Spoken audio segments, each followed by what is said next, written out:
Hello there my fellow holotable heroes, and welcome to another 3v3 Grand Arena counter testing video.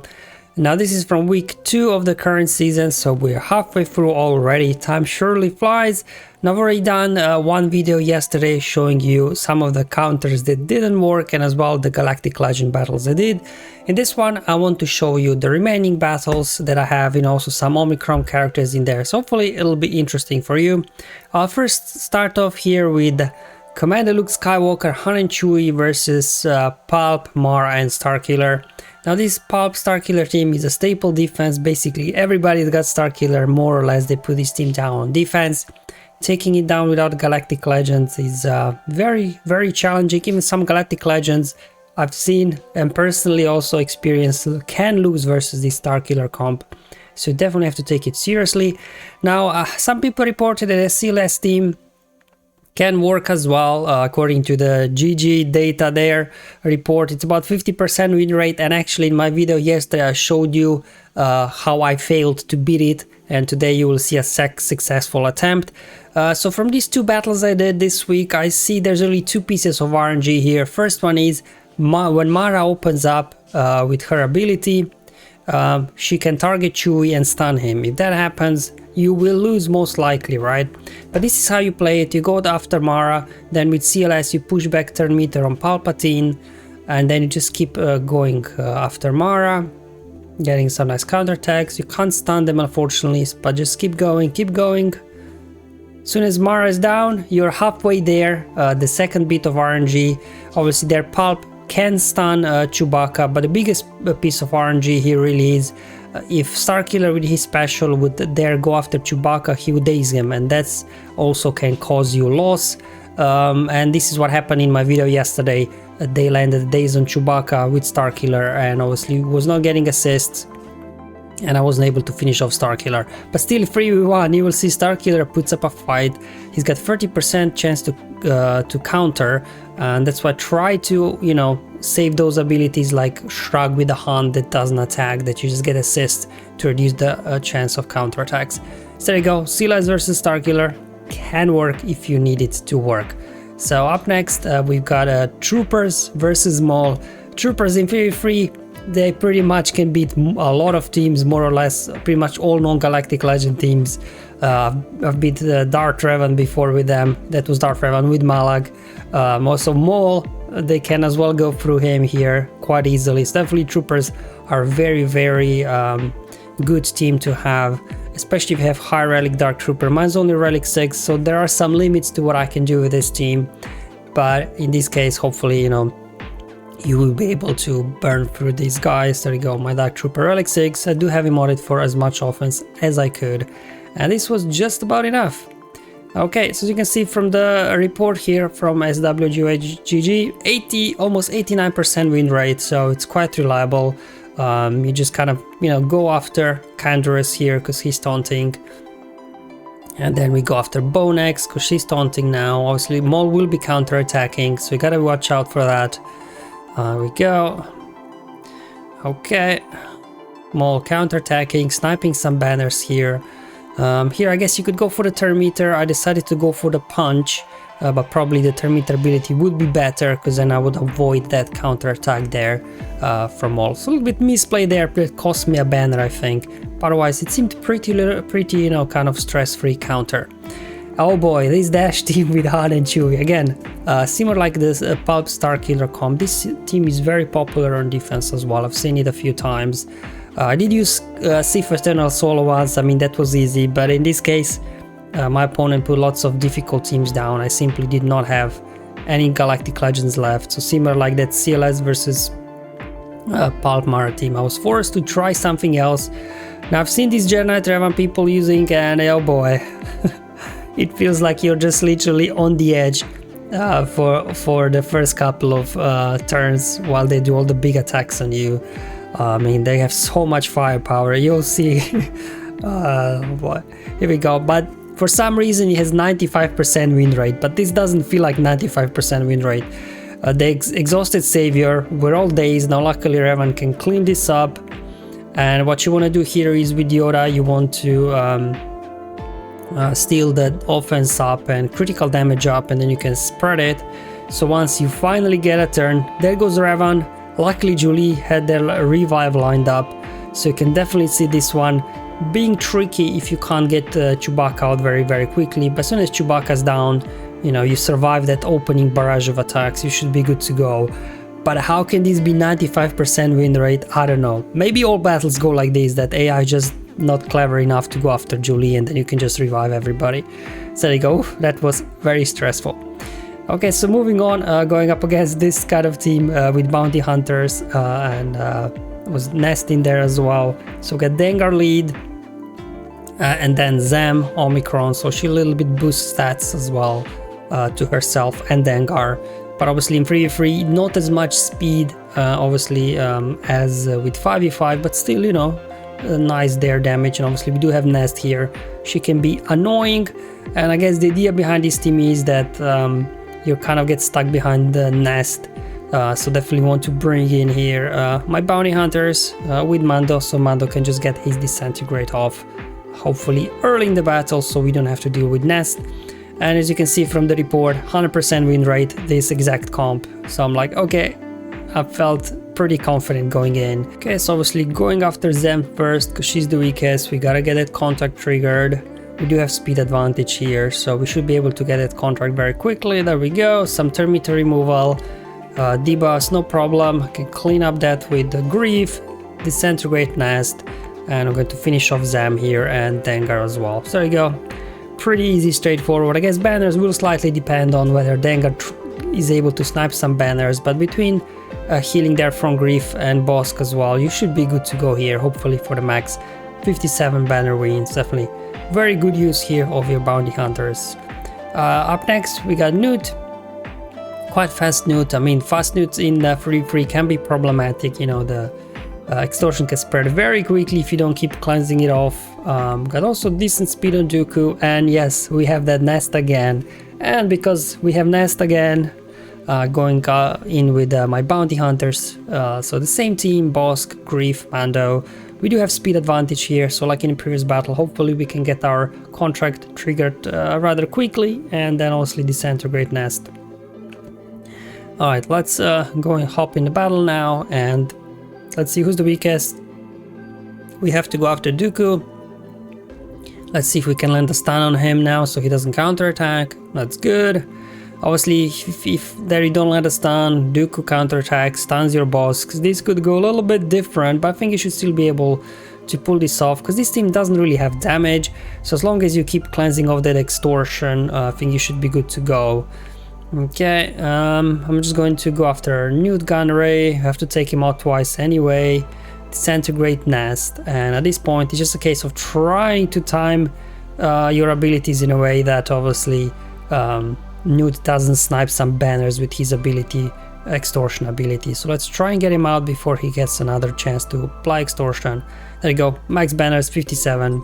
So Bossk and bounty hunters getting the job done. Now I've done Wampa in 5v5 versus Grievous. I'm pretty sure it works in 3v3 as well, but obviously haven't tried it before. Not sure, you know, Magna Guard there. I guess you get stuck behind Taunt, but at least without B1 in there, they don't have a whole lot of healing. But it wouldn't even matter, right? Because in 5v5 you can literally solo the whole General Grievous squad. So 3v3 should be pretty safe. My Relic free Wampa. If you watch my video from yesterday, you see I did fail versus Darth Revan this time with my Wampa, so I did push him for the next week up to Relic 5. So hopefully this will help a little bit for those kind of Darth Revan battles. But anyway, pretty straightforward. I even had speed advantage in this one for some reason. My Wampa is not even modded for that much speed. But I guess usually B1 would be the fast one. The other kind of are slow because they don't really rely on speed. It's all about bonus per meter they're getting. There we go, through Magna Guard already. Obviously stuck behind B2 now. Going after him. Okay. Some counterattacks. I think I will even finish up with full protection because I was able to get that bonus protection before they got a turn. So I think this will be a 59 banner win even. Let's go and have a look. Yeah, there we go. So especially if we got speed advantage, I mean this is very easy, nice max banner win. Grievous here with T3 and L3. I've never seen this team before. I guess the idea is kind of because of T3 there that it boosts the damage on Grievous. but hopefully we can survive. I've used Maul Mothma before versus Grievous, but not versus this particular lineup. But again, without B2 in there, you know, you don't really worry too much about them getting too much bonus turn meter and things like that. Just showing you my Maul Mothma. Doesn't have the best mods, but to be honest, they don't really need it. Now, Maul Mothma 3v3 is not as good as in 5v5, obviously. Especially Kyle, he only gets 10% bonus turn meter, not 30 like in a full 5v5 team. So, but still, you know, hopefully you can get some things going here. Obviously have to go after L3. Once we do get our soldier summoned, we should be able to dispel taunt on her, and then I'll switch over to T3, obviously to reduce the damage. Oh, that was quite a nice AoE there from Grievous. Let's go ahead, dispel the taunt. And I have to go okay, speeding out of the footage, because as you know, all these Maul Mothma battles, they take a while. Definitely want to take T3 out as soon as I can. Push back some turn meter, down goes T3. Here comes bonus turn from Grievous. Okay, stuck behind L3 now. Switching over to Grievous for as long as I can. Didn't last long, just that, you know, you give yourself some time to heal up. Oh boy. Alright. Oof, okay, I was able to survive. Alright, fine. Now just, you know, clean up here. I mean, Grievous by himself can't do much.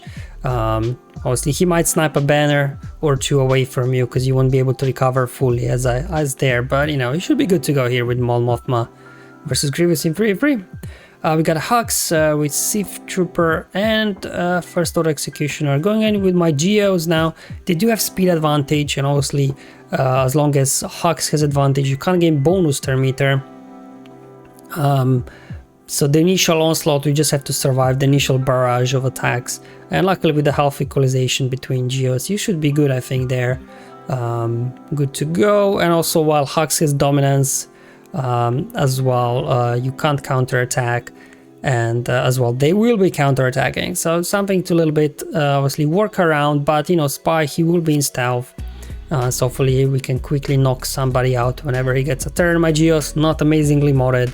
But you know, still Geos. As you can see here, only 3 people tried this exact comp and it worked 3 times. I'm like, alright, I'm pretty sure it'll work for me as well. Here we go. Just probably want to go after Hux first. He's the real troublemaker, to be honest. He lost dominance now, so they won't be counter-attacking. So we can just get him out. There we go. Obviously, Sith Trooper is not gonna like that. But he used the cleanse instead of the AoE. Okay, anyway. Trying to take a Sith Trooper before he unloads an AoE here and snipe some banners, but I just wasn't able to quite get through him, and unfortunately he did unload an AoE, sniping those precious banners for me, but you know, that was pretty good win in the end. So yeah, without Kylo Ren and Musk in there, obviously, you know, Geos should not have issues here. So 54 banners, I'll take it for my Geos. Speaking of Geos, I also use them versus Beskar Mandalorian. Again, I've never done this before, so I was a little bit worried because you can see it's a high offense Mando there. They do have speed advantage, obviously. Now Quill and IG are only Relic 1, but I don't think it even matters for Geos all that much because, you know, Beskar Mando is the real threat in terms of damage. The other ones are there just for healing, but as soon as you take Beskar Mando out, then you can take care of them. Geos obviously bringing in Brood for the lead and then Spy for the damage. I do like to use Sanfak as the third for 2 reasons. He's got a dispel on his basic, and secondly, he has larger health and protection pool than other Pogland soldiers, so just there's more health and protection equalization to go around. About 88% win rate, so looks like this thing can go wrong, but in most cases you should be good. Obviously, want to dispel the taunt on IG and then just go all out here on Beskar Mando. Try to get him out. Will this be enough? It wasn't a critical hit. Maybe that would be a critical hit. Would be enough to just one-shot Mando before he unleashed birds on me. So now I have to go there. Let's go ahead, clean up the mess. Go after Mando again. Here comes the damage immunity. So definitely this battle taking a little bit longer than it should, just because I wasn't able to one-shot their Beskar Mando. And my Spy is only relic free, so maybe even critical hit wouldn't be enough at that point. But you know, if you've got a high relic Spy, maybe it would be enough. But anyway, I got Mando now, trying to get him out before he gets his whistling birds out again. See if we can finally finish him off. There we go, and now just a case of first going through Quill, because while Quill is alive, IG will keep recovering protection, so you won't be able to burn for IG at all. But as soon as Quill is down, you can just hit auto at this point, and you know, it'll give you enough time to hopefully recover some banners. There you go, I got 56, so I was missing protection, I think, on Spy. But otherwise, pretty good. Mothma, as mentioned before, like in 3v3, not as scary obviously as in 5v5, just because Kyle there, he gets only 10% bonus turn meter, not 30 as in 5v5. And also obviously they don't have Scout, they don't have POW, but still, you know, it is a little bit of an annoying team. If they get going, they could cause some trouble. Pulp, obviously Pulp, Mara, Vader can work well, but I just like to bring in Thrawn. It's just safer, because just in case Mara's stun doesn't land, you know, they might get a turn, and my Mara is only gear 11, so they could quickly take her out. Apart from that, bringing in Thrawn for the fracture, Vader getting tons of speed here. Obviously make sure to calculate speeds before you go in, to make sure that your Vader does go first. Do a Force Crush, throw a Culling Blade to feed their meter, and then here you will just want to fracture Kara, so you then have to deal with her taunts and everything. And she's got an AoE that can stun Empire, right? So you gotta be careful there also. Barely tickling Kyle there, but hopefully we should be able to take him out. Okay, let's go ahead, switch with Vader. Probably this can finish Kyle there. Perfect. Obviously you can't target, unfortunately, there Mothma, so she brought back Kyle. Let's go ahead, reapply the fracture on Kara and take Kyle out one more time. Okay, basic, finish off there, swap, top up Palpatine for max banners hopefully, and there we go. Seems like Kyle just died from damage over times. 56, I was missing one banner it seems, not sure where, but hey, not bad at all. Rey, Jedi Training, BB-8 R2. Now Rey is one of those teams that, again, in 3v3, not as good as in 5v5. Obviously less resistance characters, less turn meter for them to be had, but still we'll be sniping banners away with that healing immunity and things like that. So Sith Trio can work well, but as you know with Sith Trio, apart from Sign, you have no way of recovering protections, so you're probably not looking, at best case scenario, you're looking at 55 banner win. But at least it's quite safe to do this versus Rey, because they don't have a whole lot of damage, and then once you isolate there on Rey, you know, she won't be able to get bonus turn meter and things like that. There you go. From SWGOH GG, 100% win rate, very safe counter, but obviously the banners aren't that great. I'm not going to do Drain here, just because two characters have foresight, so they would just evade, so it's no point of doing that. So instead I dispelled with Scion first. I'm going to go ahead, isolate Rey, and now I'm going to use my Drain. All three of them are debuffed, no foresight, so you know, we will land those cooldown increases, and as well reducing the cooldowns of the Annihilate. I'm just kind of spreading the damage here around, waiting for Annihilate to come online. I didn't do a Drain there because it was only one turn to Annihilate, so there was no point to do it. In this case, down to 2 droids. It's a little bit annoying, they've got AoEs, right, they got counterattacks, but luckily with Traya you should finish with full health, just because obviously whenever you deal damage to debuffed enemies, you will be recovering health. There you go, 54 banners is pretty much what you can expect from this team. If you're lucky, you could maybe get Scion for full protection. Got Django there, with Zam, with Bossk. Obviously Django gives plus 30 speed, and they're getting about, you know, 60-70 speed extra there from Zam as well. So outrunning these guys will be hard, and because Django's contract is they have to deal damage to debuffed enemies 20 times, I'm going with Janna Trevan, because with his lead you start with tenacity up, so when Zam does her AoE she won't be able to land thermal detonators, and then when Django does his AoE again he won't be able to land burning on you. This team, because of they don't have Boba, they have no way of dispelling, so you know, you will have that tenacity up to begin with, and then of course Yoda as well, once he gets a turn, more tenacity up, so this team won't be able really to get their contract going. And if they don't get a contract, then you know, Django won't be able to start doing big hits on your guys. So, you know, should be pretty good option. I still had actually General Kenobi in this one because I didn't need him for the Master Kenobi battle. So I decided to bring him in. He's got mass assist, so hopefully that will a little bit help out here. But I will get the opening plays going. There we go. They got a taunt, they got a mass assist, but Kenobi taunting here like a champ. I'm just going to go ahead now and probably want to go after Django first just to get rid of the damage dealer. Let's go ahead and steal that offense up so I can go ahead and spread it. Put tenacity up on everybody. Mass assist here again. Now we're stuck behind the taunt. Let's see if we can get Django out. Not quite. Okay, here they come. Okay, spread those buffs again. And down goes Django. So there we go. Pretty easy max banner win here. Obviously, Jedi Trevan. Pretty decent team here in 3v3. So yeah, definitely use him wisely. But there we go. That's what I was able to pull off here for a nice 57 max banner win. Alright guys, that's all what I have to share with you for today's video. Hope you find it useful and helpful, showing you different battles that I've done here that tried for the first time. Let me know in the comments below or my Discord server. But until then, have fun, enjoy life, and may the RNG be with you, my friends.